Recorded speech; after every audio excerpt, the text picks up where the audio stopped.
Okey, bayangkan ni Perang Dunia Kedua baru saja tamat dan British datang dengan satu rancangan yang dipanggil Malayan Union. Pada fikiran mereka, ini satu plan hebat untuk memodenkan tanah Melayu. Tapi, mereka silap besar. Tanpa diduga, rancangan inilah yang mencetuskan satu kebangkitan politik yang paling besar dalam sejarah kita, satu penentangan yang bakal mengubah hala tuju negara selamanya. Jadi, persoalannya ialah macam mana sebuah plan pentadbiran penjajah boleh secara tak sengaja menyatukan seluruh rakyat untuk menentangnya. Ini bukan sekadar cerita bantahan biasa tau. Ini adalah kisah bagaimana sebuah bangsa menemui suaranya apabila berdepan dengan satu ancaman bersama. Okey, untuk kita faham kenapa kemarahan tu membuak-buak, kita kena bedah siasat dulu. Apa sebenarnya isi kandungan Malayan Union ni yang buat orang Melayu pada masa tu rasa, ini tak boleh jadi? Cuba tengok perbezaan ni memang ketara sangat. Sebelum Malayan Union, negeri-negeri Melayu ni statusnya negeri naungan. Maksudnya, Raja-Raja Melayu masih ada kedaulatan. Tapi, dengan Malayan Union, boom, status tu ditukar jadi tanah jajahan mahkota. Dalam sekelip mata, Raja-Raja Melayu hilang semua kuasa politik dan kedaulatan mereka. Kuasa tu habis licin. Inilah punca utama yang menyalakan api kemarahan. Jadi, siapa yang mula-mula sekali bersuara? Gelombang penentangan pertama datangnya dari istana sendiri. Dan ini bukan sekadar rungutan tau, tapi satu tindakan yang sangat terancang dan penuh strategi. Dan jangan kita sangka Raja-Raja Melayu ni dulu diam je. Oh tidak, mereka ada strategi yang mantap. Pertama, mereka bawa kes ni sampai ke mahkamah di England. Kedua, mereka hantar surat bantahan terus ke London, kata mereka dipaksa tanda tangan. Ketiga, mereka bagi sokongan penuh dan dana untuk Kongres Melayu. Dan kemuncaknya, semua Raja-Raja Melayu bersatu untuk boikot Majlis Pelantikan Governor Malayan Union. Satu mesej yang sangat jelas kan? Yang ini memang satu momen yang luar biasa. Bukan setakat Sultan je yang menentang. Bayangkan, Tuanku Permaisuri Perak sendiri, Raja Perempuan Kelsem, turun padang mengetuai perarakan kaum wanita.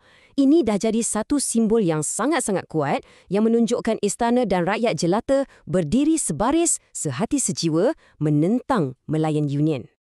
Okey, dari istana, api penentangan ni mula merebak dengan pantas. Macam mana ia boleh jadi satu gerakan rakyat yang begitu besar dan menyeluruh? Jom kita lihat.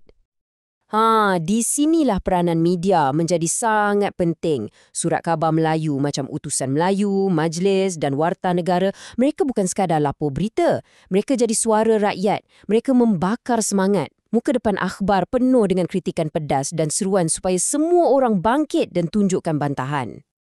Dan yang menariknya, penentangan ni menyatukan pelbagai jenis pemimpin. Kita ada golongan cerdik pandai macam Datuk Un Jaafar, kita ada aktivis wanita yang hebat macam Cikgu Zahrah Abdullah, dan yang paling tak disangka, bekas pegawai British sendiri pun ada yang tak setuju. Ini menunjukkan betapa cacatnya rancangan Malayan Union tu sampai orang mereka sendiri pun mengkritiknya.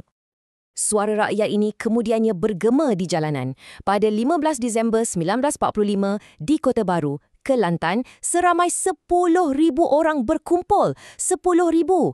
Ini antara demonstrasi awam yang pertama dan terbesar, satu isyarat yang sangat jelas kepada British yang rakyat takkan berdiam diri. Kalau anda rasa 10,000 tu dah ramai, tunggu dulu. Momentum ni terus membina. Tak lama lepas tu, pada 10 Februari 1946 di Batu Pahat, Johor, jumlahnya jadi berganda. 20,000 orang turun membantah. Semangat penentangan tu memang betul-betul sedang marak di seluruh negara. Jadi, kita ada bantahan dari istana, suara lantang dari media dan perhimpunan besar-besaran oleh rakyat. Semua ni macam anak-anak sungai yang akhirnya bergabung menjadi satu aliran yang besar dan deras. Ia membawa kita kepada satu kemuncak.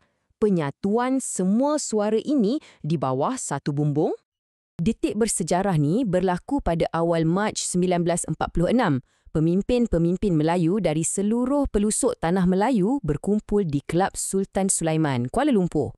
Misi mereka cuma satu, untuk menyatukan semua persatuan dan suara-suara yang berpecah ini menjadi satu suara kebangsaan yang padu. Dan daripada Kongres inilah lahirnya satu keputusan yang bakal mengubah landscape politik negara. Semua yang hadir bersetuju, kita perlukan satu badan induk yang kuat untuk memimpin perjuangan ini secara teratur. Maka lahirlah Pertubuhan Kebangsaan Melayu Bersatu atau nama yang kita semua kenal, UMNO. UMNO tak buang masa tau, sebaik saja ditubuhkan, mereka terus tunjukkan taring. Apabila 2 orang ahli parlimen British datang untuk membuat tinjauan, UMNO anjurkan demonstrasi besar-besaran di bandar-bandar utama untuk menyambut mereka. Ini bukan lagi bantahan biasa. Ini adalah satu pertunjukan kekuatan yang terancang untuk hantar mesej terus ke London. Kami bersatu dan kami sangat serius.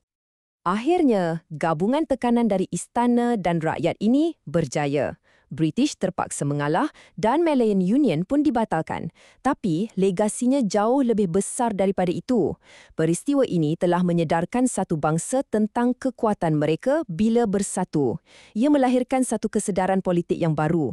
Jadi, persoalannya untuk kita renungkan hari ini ialah semangat perpaduan yang lahir dari penentangan inilah. Adakah ia masih membentuk identiti dan politik kita sebagai rakyat Malaysia?